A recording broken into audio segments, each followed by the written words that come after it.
Oke, teman-teman, balik lagi dengan gue Widi Sasongko di Manchester United Fans TV. Oke, kali ini kita akan sedikit membahas kenapa akhir-akhir ini strategi Ruben Amorim benar-benar berjalan. Oke, sejak dia memimpin Manchester United tahun lalu, sekitar bulan November, Ruben Amorim benar-benar melakukan sebuah perubahan sistem dari 4-3-3-nya peninggalan Erik ten Hag. Dia merubah menjadi 5-3-2 atau 5-2-2-1 kalau gue bilang ya. Dan ini benar-benar mengorbankan yang namanya peran dari sayap-sayap Manchester United. Lu lihat aja, Rashford, Garnacho, Anthony, Jadon Sancho, semua dibuang, men. Semua dibuang karena Ruben Amorim pengen pemain yang bisa bermain di sisi-sisi atau di bagian-bagian sudut-sudut sempit, ya, di belakang striker, memberikan killer pass ataupun buka ruang sehingga permainan ini benar-benar menyerang di jantung pertahanan lawan.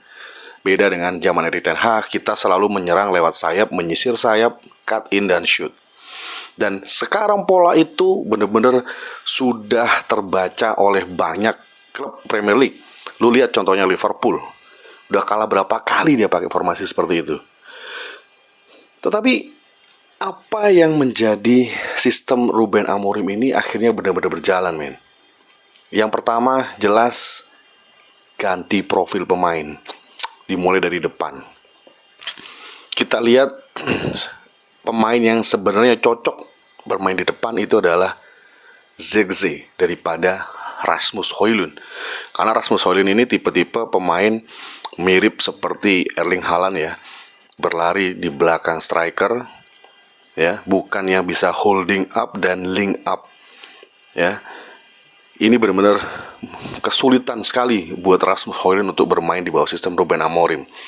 Dan parahnya Zirkzee ini cedera, ya, sehingga MU memutuskan untuk membidik waktu itu either Gyökeres, Liam Delap, dan nama terakhir yang terpilih adalah Benjamin Sesko.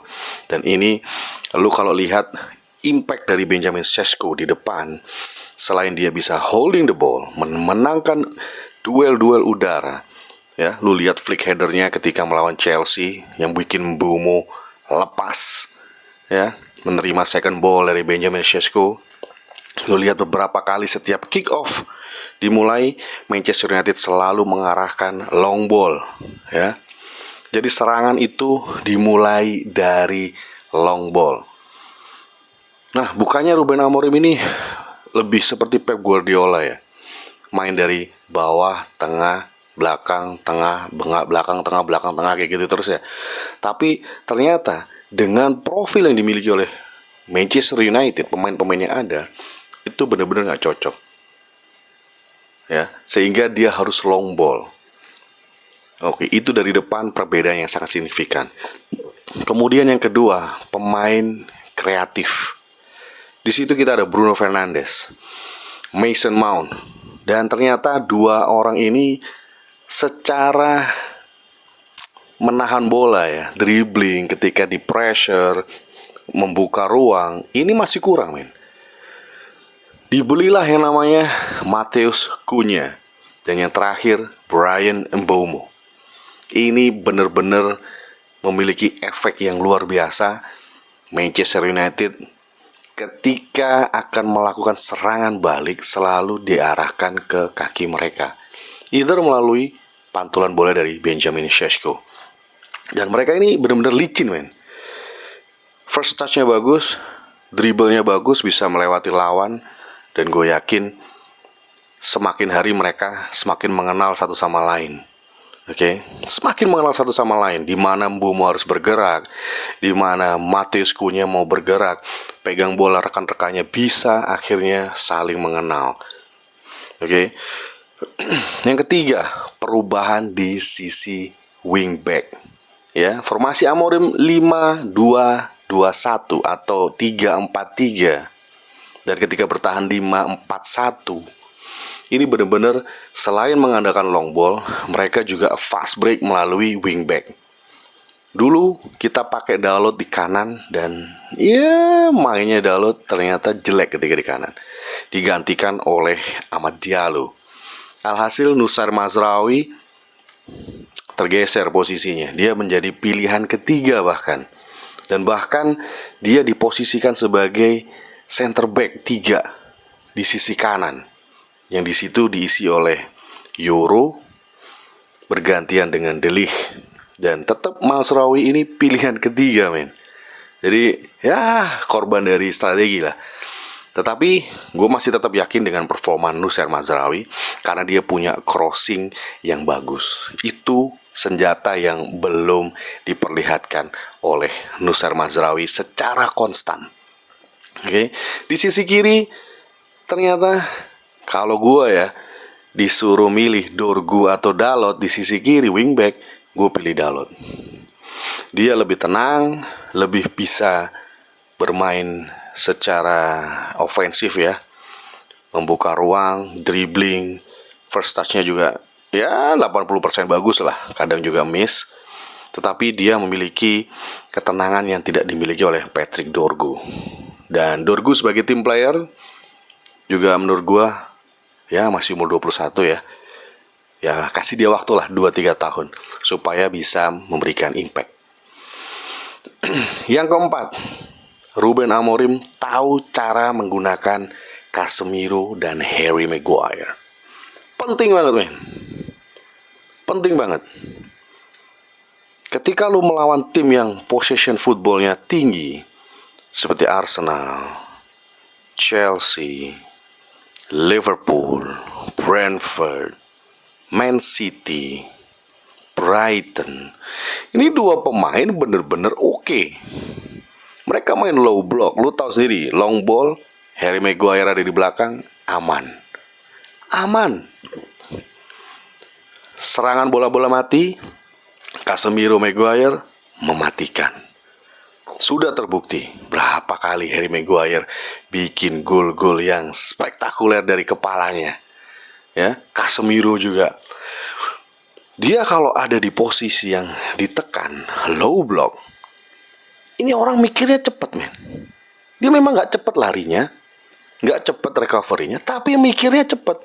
Begitu dapat bola, passing, kontrol passing. Sehingga banyak lawan yang tidak mau ngepres Casemiro. Karena percuma, begitu dia kontrol, didatangin, bola udah hilang. Akhirnya Ruben Amorim mengetahui bagaimana cara memanfaatkan Casemiro dan Harry Maguire. Alhasil Harry Maguire, gue dengar mau potong gaji diperpanjang di Manchester United. Well done, bro. Well done. Meskipun lu bukan kapten lagi, tapi lu adalah panutan dan lu memiliki mental bounce back yang bagus.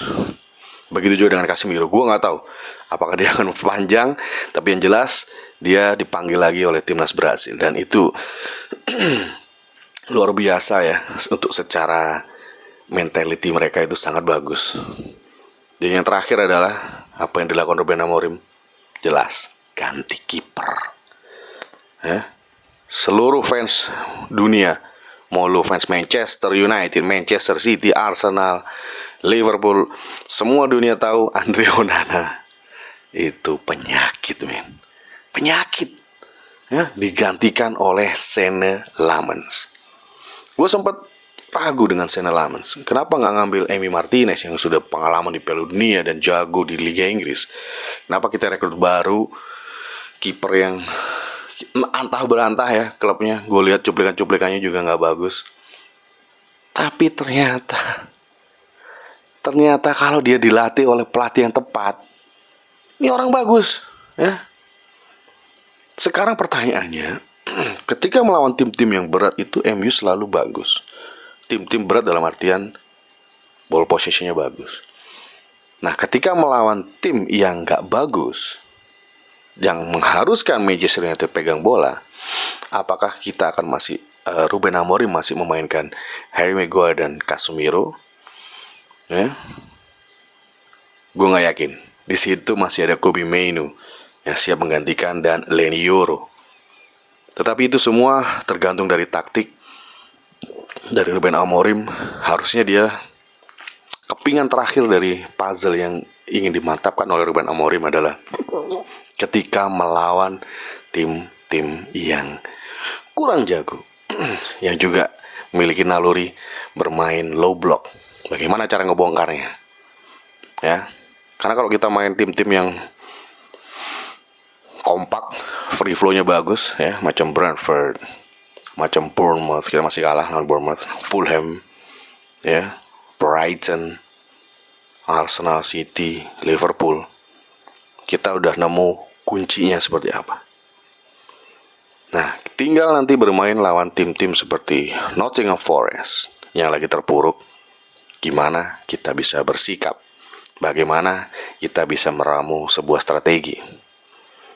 Dan anehnya lagi, kita menempatkan Bruno Fernandes sebagai central midfield karena Ruben Amorim mengetahui Bruno Fernandes suka banget melakukan Hollywood pass, ya, long ball kanan kiri, dan selalu muncul di second line untuk memberikan shooting yang tajam. Oke. Jadi MU memang secara strategi tidak berubah, tetapi secara pemilihan pemain berdasarkan lawan, ini Ruben Amorim sudah mendapatkan kuncinya. Tinggal kita lihat konsistensi dan ujian dari luar, yaitu wasit. Bisakah Ruben Amorim menemukan kepingan terakhir ketika melawan tim kecil? Kita wajib tunggu perkembangan dari latihan Ruben Amorim dengan tim yang baru, Manchester United. Gimana menurut lo? Apakah Ruben Amorim in atau Ruben Amorim tetap out? Gue Widi Sasongko undur diri. Terima kasih udah nonton. Yang belum subscribe, silakan subscribe dan klik tombol like. Target gue di like 25 likes. Thank you. Salam sepak bola.